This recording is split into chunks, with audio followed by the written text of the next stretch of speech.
Ама и тати водиха сестра ми на зоологическа градина за пръв път.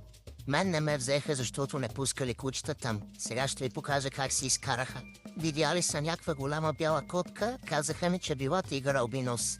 Това било краля на джунглата, цар Лъв. И той е една голяма котка, вижте как спи.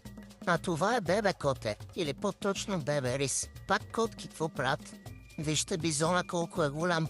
Американски бизон, така като оглям е поне 500 кила.